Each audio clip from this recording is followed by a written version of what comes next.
Hey, so good to be here, Chaitanya. Let's just jump right into this. I mean, one of the things that's been so fascinating to me is to watch the smart TV OEMs and the smart TV interfaces really come to the forefront. And part of that is something we keep hearing a lot about, which is sort of the death of dongles. What can you Right. talk me through a little bit like why dongles even became a thing in the first place and now why they're kind of fading away? Sure. Yeah. Thanks, Alan. I'm glad to be here talking about this really interesting trend that we are noticing now. Let's go back about, let's say, 6 to 7 years ago, right? And if you can imagine with me that the TV over there, all the OEMs were kind of focusing on making the hardware right and giving you the best entertainment experience in terms of the hardware, the panel. And what the UI was sort of controlled by the MVPDs at that point, and you had to use whatever the MVPD UI was giving you. The UI of the OEM wasn't too fancy; it was just very basic, and this gave an opportunity for the Amazons and the Rokus of the world to come in with their dongles and provide the user a way to interact with the content, to be able to get to different pieces of content in a very seamless way. And that's where we started seeing the dongles coming in. Now let's fast forward a bit, and the OEM sort of caught up and realized that, hey, you know what? I own the hardware, I can write the software, and let me actually integrate the user interface into the entire panel itself. I have the remote control. With a click of a button, I can throw the user into content. I can provide them free content. I can make it very personalized because I have data, and you started seeing OEMs more and more adapting to the user interface that the user would have seen on a Roku or a Fire TV stick, and that's what we're kind of seeing. The biggest thing over here was the data and being able to use the data to provide a very personalized experience to the user. And that's why we kind of see a more of a trend where, in our eyes, the OEMs are sort of picking it up and making it very seamless for the users themselves. They don't have to attach a dongle. They don't have to go and get something separately. It's all in one. Okay, so let's drill down a little bit into data because I think that's a really interesting point too. That you guys are able to use your data, the ACR data, to understand what people are watching on both, on linear and on streaming, and that's got to be a benefit for both advertisers and for viewers alike. So, can we drill into that a little bit? Like, first off, let's just talk about what is ACR data. Like, how does that work? Yep, sure. Yeah, so ACR, or automated content recognition, is a technology that's built into the chipset of the OEM, where any audio or video that's going through the chipset that's played on screen, we are able to detect that, and we are able to match that with what's actually playing on linear TV, or what various content providers might be streaming. Now, this is completely anonymized, and it is at a household level. You might almost call this as ACR is the new cookie, which kind of gives you information on what viewers are watching. But then again, completely in an anonymized way at a household level. So that's at the crux of what ACR is, and it's the bread and butter of various OEMs in terms of the data that they collect. We started off as Alfonso about 10 to 12 years ago, and that was our bread and butter on which we built our technology. So now, as part of LG Ad Solutions, also we use that a lot to make sure that we have a lot of context on what the viewers are watching, and that allows us in return to make it easier for the viewer to kind of have a more personalized experience when they turn on the TV. Since we have information about through this ACR technology about what viewers are watching, you can personalize content that's presented to them. It's a lot more relevant content, right? And as you present more relevant content, you're driving more eyeballs to that content from the viewer, and that gives an opportunity for advertisers to be upfront and center with the viewers. Now, not just any advertiser, right? How does And that work? there's Yeah. I'm sorry, how does that work when you say like you were able to sort of personalize the content? Like, do I get, my own personalized stream? Do you put sort of, specific things on the home screen that you're able to personalize it? What does that actually look like when you personalize it? Exactly. I mean, exactly like you said, right? Again, going back to what we had spoken about earlier, where the TV OEM is able to control the user interface because now they have kind of transitioned from just being pure hardware to also presenting the user experience to the user. When you turn on your TV screen, you could you could see that if I know that Alan likes to watch, let's say, comedy movies, right, or likes to watch crime TV, so content which is available for free, we'll present that to you up front and center, right? That makes you a click away from watching what you like to watch. Whether it's a lean in experience or a lean back experience, we are giving you an opportunity to basically start watching what we know is relevant to you based on your viewing habits or your household's viewing habits for that matter. Right, right. And you guys have your own FAST now, right? Your free ad-supported streaming TV service, LG Channels, which is again something that you all didn't have, 7 years ago when the dongles were happening. So, talk like, how many channels are on that, and what can I expect if I tune into that?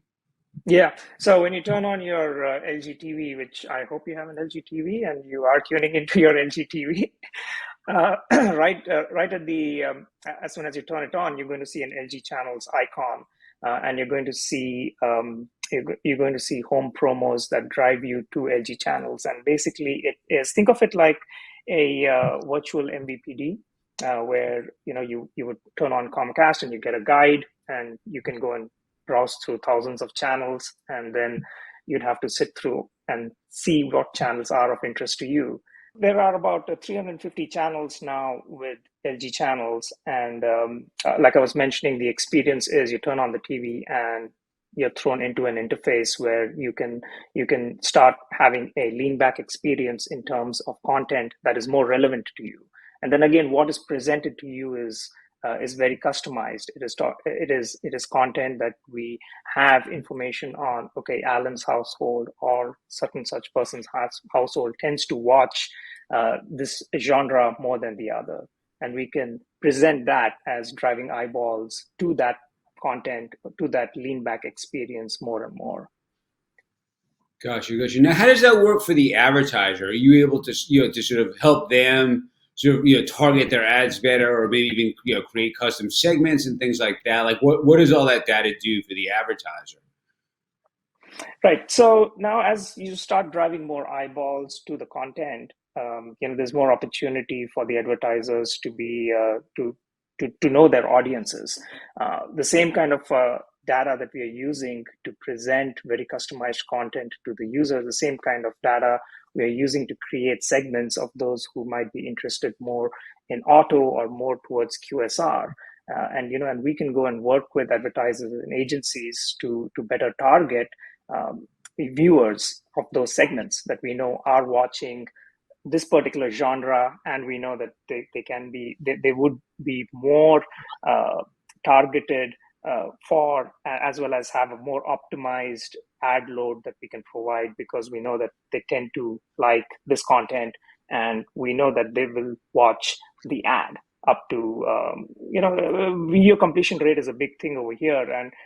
And what we have noticed with linear TV is that you're going to have about 30 ads or more, and then there'd probably be one or two ads that are more relevant to you. Instead of having the viewer sit through all of that in a linear experience in a fast environment, the ads can be a little bit more personalized. They can be a little bit more context aware. And I think we should talk a little bit, if we have time, about how, what the future is over here with context aware ads. But then what we have noticed is that viewers are a little bit more engaged with the ads that are presented to them if they're more relevant to the user themselves. Now, on top of that, we could overlap this with their linear viewership data itself, because we have that viewership data from the TV, and we can provide a very good reach and frequency metric where we can control how much the viewer is being exposed to a particular ad or particular sets of ads.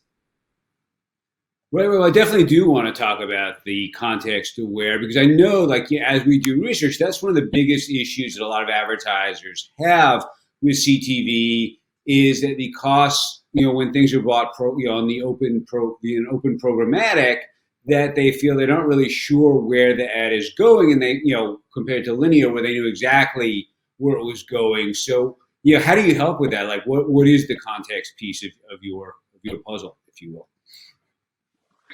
Sure. So as we build these segments out, what's important for us is to have a full transparency in the ad stack.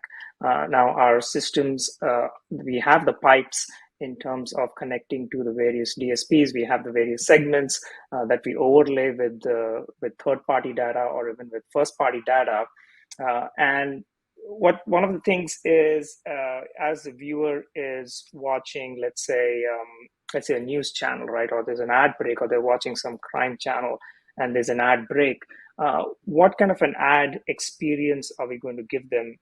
We can kind of control in terms of and I think you refer to this even in your paper, where fast is divided into live linear and on demand.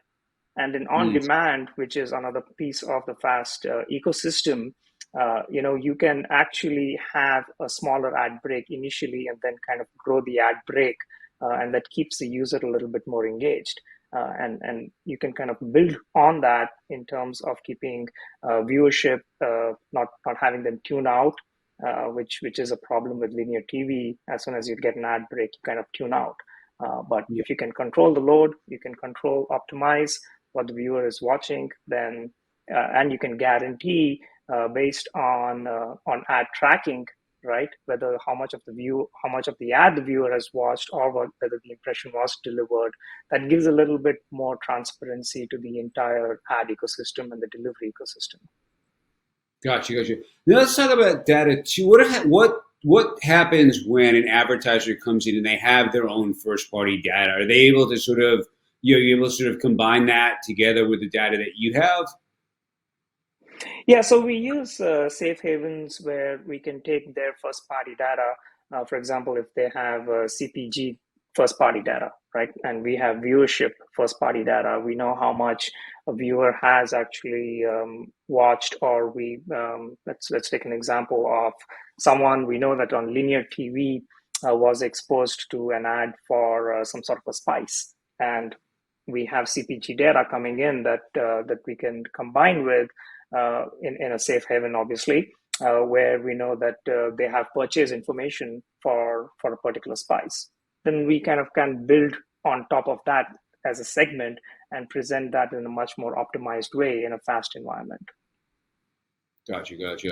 So I want to talk to you about the types of ads that we'll be able to see because given that LG Channels is on a digital platform, it would seem that we could do a little bit more. Your advertisers would be able to do a little bit more than just your traditional 30 or 60-second commercial. What are some of the new ad formats we can look forward to with digital? Yeah, absolutely. So that is something very very dear to me in terms of what we are working towards in on LG Ads solutions and with LG very closely. Um, so it's still early days, but think of it as QR codes, for example, over here, having information about when the user sets up their TV, they do specify what region they are in. And based on that, for example, you can present to the user in real time that if there is a QSR ad, if there's some sort of a promotional going on in their local area for a particular QSR restaurant, you could have a QR code that gets them a coupon or a map for that matter to the closest QSR location in their area. All right, that's one example. Another one is weather based, where again based on which area you are in, you could temper the message of the ad dynamically, whether you should go get a hot coffee or whether you should go get a cold ice cream somewhere. Based on you might be sitting in you might be sitting in the tundra region and you'll see an ad for a hot coffee, watching the same fast channel, and me sitting in sunny California. Sorry, I put you in a cold place and I stayed in the warm place, but I would get a much better. I would get a different experience where I would be presented during the same ad break, an ad for for an ice cream. So what Yeah. other formats are there? You're talking about some of the first round, but what can we look forward to after that? Yeah, so next round you can think of interactive ads, because again the TV OEM controls the remote control, uh, and you can start interacting with the ad through voice, or let's say you were seeing an ad for a commercial for a car, and you could on the side through your scroll button you could actually change the color of the car and Hmm. see it in your own Wow. car in your own color that you like. That's a pretty cool way to do it. Yeah. Overlay ads is another one where where you could detect in real time that whether there was a pause or there was a lull in the content, and you could overlay an ad on top of it, that the viewer could not be too distracted from the content but also get an impression. And I think the biggest thing over here, apart from ads, is something that you also referenced to in your paper, is about a customized channel. If we know that a certain household likes to watch content that is more crime related, or what kind of crime they kind of like, whether it's true crime or something else, right? We could customize a channel for them in real time and present them to as, hey, this is your household channel. It's not a branded channel or anything, which you can also do. You could have a branded channel sponsored by Hmm. an advertiser, but now you could have a very personalized channel that I know that this particular household likes to watch this content. Here's a channel that you might like, and it's all built dynamically because of the data No, that we have. that's great. That's in a lot of ways it's very similar to sort of the Spotify's playlist that they make up for you. So Exactly. yeah. So we're getting to the end of time here. I just want to take a few seconds to sort of do a self promo and then let you do one too. So we both have papers out on the fast now. LG was one of the sponsors of our TVREV report, which is called Faster Than Your Cable. And you can download that for free thanks to our sponsors like LG at TVREV.com. That's TVREV.com. Yes, please. That for the viewers, that is an excellent paper. A lot of points that we spoke about are actually also mentioned in that paper. So do have a read of it, and it's very interesting where the ecosystem is going. Okay. Well, thank you very much, Chaitanya, and bye bye from us. Thank you, Alan. Bye bye now.